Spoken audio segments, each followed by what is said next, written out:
Et bonjour YouTube, bienvenue sur cette nouvelle vidéo où on va parler de comics, de collection, d'argent, d'économie et de bons plans. Ouais, vous l'avez deviné de toute façon, vous avez vu le titre de la vidéo, on va débuter les comics sans se ruiner. Débuter les comics en 2021 est une chose très compliquée. Le nombre d'éditeurs ne cesse de grandir, on va parler de Panini Comics, d'Urban Comics, de iComics, de Glénat, de Valiant, il y en a énormément des éditeurs, sans parler des indépendants, qui vont nous sortir de 3 comics de temps en temps qui pourraient être intéressants à lire. Prenons l'exemple de Marvel et de DC. Les séries sont nombre de fois relancées, et même si on prend un numéro 1, parfois il y a des annotations dans le comics qui va nous ramener à un comics antérieur, à un run antérieur qui date de parfois 2-3 ans, voire celui de l'année dernière.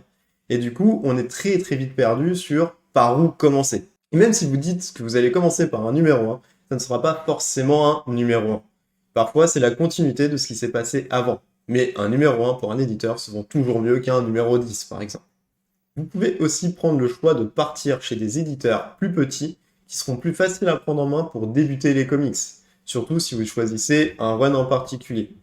Mais tout cela va dépendre de votre envie de comics. Si vous avez envie de super-héros, de quelque chose d'un peu plus réaliste, de science-fiction, ou peut-être plus d'amour, de fantasy, tout ça dépend de votre goût à vous.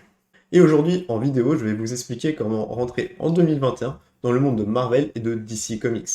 Mais ce n'est pas tout, puisque en fin de vidéo, je vous donnerai aussi quelques conseils de lecture. Et bien entendu, tous les timecodes sont dans la description.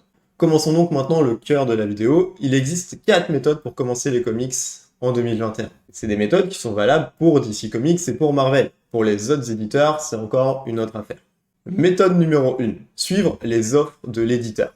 Vous avez vu le film et vous avez bien aimé le personnage ou tout simplement le concept du film et vous dites « Ok, je sais que c'est tiré de comics et du coup j'aimerais en connaître un peu plus ». Parfois, les éditeurs font de la pub justement au moment de grosses sorties de films ou de séries, afin justement de revendre des comics. Il faut savoir que les comics se vendent extrêmement bien lors de sorties de films ou de séries qui sont en rapport. Donc l'astuce qu'il faut pour suivre ces informations-là, c'est suivre les différents éditeurs. Panini Comics pour Marvel et Urban Comics pour DC Comics.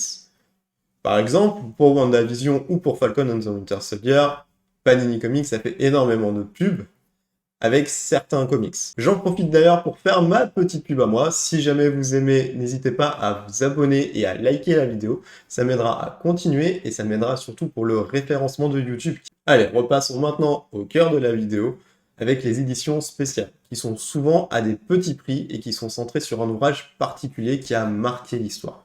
On va commencer chez Marvel et Panini Comics qui a sorti la collection Must Have, une collection qui abrite pas loin de 30 comics dit classique à l'heure actuelle. Il s'agit d'une collection qui va vous prendre un récit complet d'un run qui a été considéré comme classique par le passé pour vous le mettre dans un seul et unique bouquin à petit prix.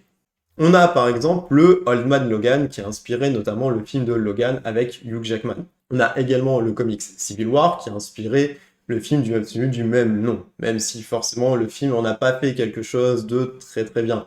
D'ailleurs, si vous lisez le comics Civil War, vous verrez bien la différence entre ce qui s'est passé dans le comics et ce qui s'est passé dans le film. On retrouve également le Spider-Man Spider-Verse, qui a inspiré le très très bon film d'animation Spider-Man New Generation. Comme vous avez pu le voir, tous les films sont tirés d'une adaptation de comics, sauf que forcément, ce qui se passe dans un comics, ce n'est pas exactement ce qui se passe dans le film ou dans le dessin animé, puisque le format bande dessinée permet de faire certaines choses que le format film ne permet pas, notamment par le budget, par les acteurs et par les effets spéciaux. Pourquoi je vous conseille la collection Must Have? Parce que chaque comics coûte 15 € pour d'excellents runs et des runs mythiques, des runs qu'il faut absolument que vous ayez dans votre bibliothèque. Il s'agit de runs qui ont débuté parfois dans les années 90 jusqu'à des runs qui sont beaucoup plus récents.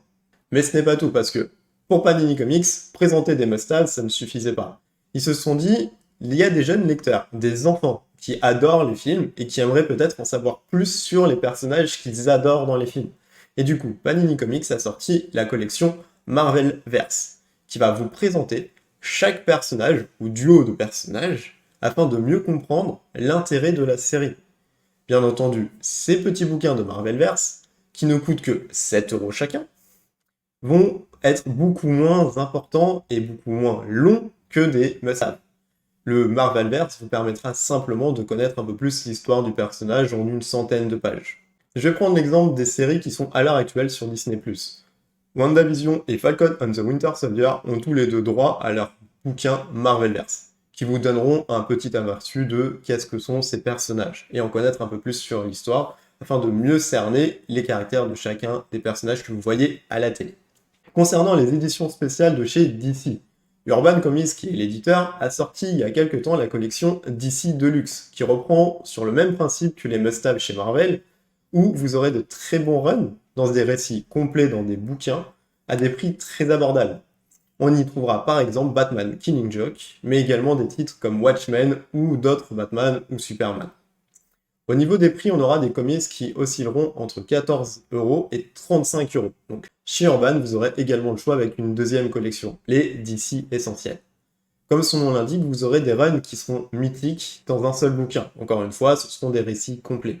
En revanche, contrairement à la première collection, les DC Essentiels sont à 35€. Donc ce n'est pas à donner déjà à toutes les bourses. On y trouve notamment des runs comme Batman Silence et Crisis on Infinity Earth. Troisième méthode maintenant, et pas des moindres, puisqu'il s'agit des collections spéciales été pour DC Comics et spéciales printemps pour Marvel. Pour ne pas changer l'ordre, on va commencer avec Marvel. Panini Comics, qui a vu le succès des éditions spéciales d'été précédentes de DC Comics et d'Urban, a décidé de lancer dès ce printemps une collection de 10 albums reprenant des histoires considérées comme classiques au prix modeste de 5,99€. Pour les 10 albums concernés, on aura droit du Spider-Man, du Daredevil, du Wolverine, du Venom, avec l'excellent run de Donny Cates, du Immortal Hulk, du Thanos, du Hawkeye, du Thor de Jason Aaron, qui a réinventé le personnage du dieu du tonnerre, avec le personnage de Jane Foster en personnage principal. D'ailleurs, ce run-là a inspiré un peu le Thor 4, qui va sortir au cinéma en fin d'année. Et pour compléter la collection printemps de Panini, nous aurons également du Captain Marvel et du Ultimates, qui retracent les aventures des Avengers. On a donc un total de 60€ pour 10 livres qui retracent les histoires les plus récentes et les plus marquantes de l'univers Marvel à l'heure actuelle. Concernant DC, Urban n'en est pas à son coup d'essai, puisque l'année dernière, Urban avait déjà lancé une collection été qui s'était très bien vendue. Pour la modique somme de 4,90€, on y trouvera des titres comme Batman contre Bane, Batman Deathstroke, Batman le Pingouin et Batman l'Asile d'Arkham. On y retrouvera aussi du Harley Quinn et du Suicide Squad Rebirth. Et bien sûr, les sirènes de Gotham qui sont en lien avec le Harley Quinn Rebirth. Nous aurons aussi droit du Justice League Forever Evil et un Justice League versus la Suicide Squad. Mais Urban frappe très fort avec cet événement, puisque la tête d'affiche de l'événement n'est autre que le Joker de Brian Azzarello et de Lee Bermejo, qui a fait un carton total. Renommé Joker mauvaise fréquentation pour l'événement. Nous avons donc un total de 49€ pour 10 comics récents de l'univers DC, et de très bons runs. Attention toutefois, les prix de ces comics, et l'intérêt que suscitent ces comics et ces événements, les stocks sont souvent très limités.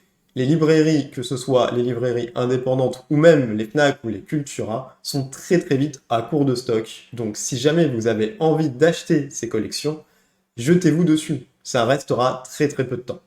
Maintenant passons à la quatrième et dernière méthode afin de commencer les comics en 2021. J'ai bien entendu parler des anthologies. Pour démarrer ce chapitre, qu'est-ce qu'une anthologie? Une anthologie est un récapitulatif du personnage, de sa création à nos jours actuels.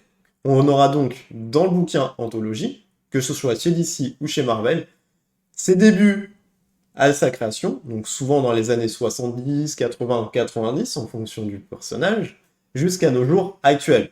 On aura donc des différents extraits de récits qui vont nous retracer un petit peu les évolutions du personnage. Parfois, vous aurez même des annotations qui vous permettront de comprendre comment le personnage a évolué. Commençons avec Marvel et Panini Comics qui a sorti la collection des Je suis, au prix de 26€ par ouvrage. Nous aurons droit donc à des Iron Man, des Hulk, des Spider-Man, des X-Men ou encore même les Avengers, pour ne citer que. Il faut savoir que cette collection suit souvent les sorties cinéma des différents films. Pour DC et Urban Comics, la collection s'appelle les anthologies. Au prix de 25 euros, vous aurez le droit également à votre anthologie d'un personnage. Nous aurons donc les personnages du Joker, de Wonder Woman et de Superman, pour ne citer que, au cours des différentes années. Attention toutefois, je vous conseille fortement ces collections quand vous voulez commencer des comics, puisque pour le personnage que vous allez aimer, vous allez avoir toute son évolution de sa création à son run actuel. C'est très important de connaître un personnage pour l'apprécier. Par contre, en termes de budget, on monte très très vite à des prix qui sont exorbitants. Donc, si vous aimez un personnage, par exemple les X-Men, n'hésitez pas à acheter le Je suis X-Men. Mais par exemple, si vous n'aimez pas Hulk, ne vous forcez pas à acheter le Je suis Hulk, puisque forcément, vous n'allez pas forcément le lire. Maintenant que nous avons vu ensemble les 4 méthodes pour entrer dans les comics en 2021, je vais vous donner une petite liste de comics que vous devez lire et que vous devez posséder dans votre bibliothèque. Ces livres-là, moi, je les considère comme des livres très importants. Ce sont des livres que j'ai déjà lus, donc que je vous conseille. Ce ne sont pas juste des livres que j'ai été chercher sur Internet pour vous dire « Ok, ça a des très très bons avis, il faut absolument le lire ». Il faut savoir que j'ai commencé les comics il y a quelques années et je commence à avoir une belle collection que je vous ai d'ailleurs montré en vidéo. Le lien dans la description. Donc les années des années 90, voire plus vieux, je ne les ai pas forcément lus, ou je n'ai pas forcément accroché, parce que les dessins des années 90 ne sont pas du tout les mêmes que ceux de maintenant. À l'époque, les dessins étaient beaucoup plus vifs. Je vais vous donner donc une liste de quelques livres, 2 de chez Marvel et 2 de chez DC, mais vous pourrez compléter cette liste avec les différents livres que je vous ai conseillés dans les différentes méthodes. On va donc commencer avec Marvel, et qui pour moi est mon livre préféré. C'est mon run préféré, c'est mon ouvrage préféré. J'ai bien entendu parler de House of M de Michael Bendis et dessiné par Olivier Coipel. L'un des meilleurs runs sur les mutants et surtout sur Wanda Maximoff. Il est édité chez Panini en Deluxe au prix de 30 euros. Mais si jamais c'est trop cher pour vous, il devrait bientôt sortir en must-have. Le deuxième run que je vous conseille chez Panini, c'est le run de Planète Hulk de Greg Pak. Il est édité chez Panini en format Deluxe au prix de 32 euros par ouvrage. En sachant qu'il y a 3 ouvrages, on arrive très vite à du 90 euros pour avoir le run complet. Et pour DC Comics, je vous conseille le Batman Killing Joke de Alan Moore, édité chez Urban en DC Deluxe au prix de, écoutez bien, 14 euros. 14 euros pour un run aussi mythique? Ah ouais, non mais là, faut pas vous gêner, faut y aller tout de suite. C'est du splendide. Le bouquin n'est pas très gros, mais clairement, il faut que vous l'ayez dans votre bibliothèque et il faut le lire. Le deuxième livre que je vous conseille chez Urban, c'est Arline de Stefan Sejic, en lien notamment avec le Lucky Comics Show que je vous ai fait. Il est édité chez Urban en DC Black Label, au prix de 20 euros. Vous connaîtrez l'histoire de Harley Quinn avant qu'elle ne devienne Harley Quinn.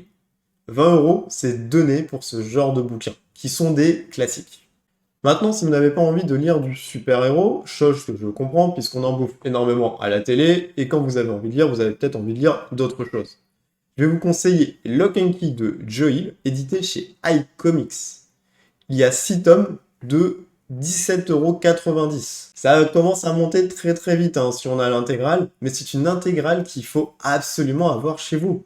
Si jamais vous ne les trouvez pas, les 6 tomes à un peu moins de 20 euros, il y aura bientôt une intégrale qui va sortir au prix de 79,90 €. On gagnera un petit peu de sous avec l'intégrale. Par contre, faites attention, ça sera mastoc. Un deuxième comics que je vous conseille également si vous n'avez pas envie de voir du super-héros, si vous avez envie de voir plutôt de l'horreur, des récits un peu plus vampiriques avec du suspense, je vous conseille Merci de Mirka Randolfo. Encore une fois, je l'ai fait en Lucky Comics Show, n'hésitez pas à aller voir les vidéos. C'est édité chez Glénat. Il y a 3 tomes à 14,95 € pour les éditions normales. Les éditions collector sont à 30 €. Voilà, la vidéo va bientôt se terminer. Je vous ai donné les armes pour bien démarrer les comics en 2021, sans pour autant alléger votre portefeuille. Parfois, il faut savoir faire des choix dans les comics qu'on achète. Tous les comics ne valent pas forcément le coup.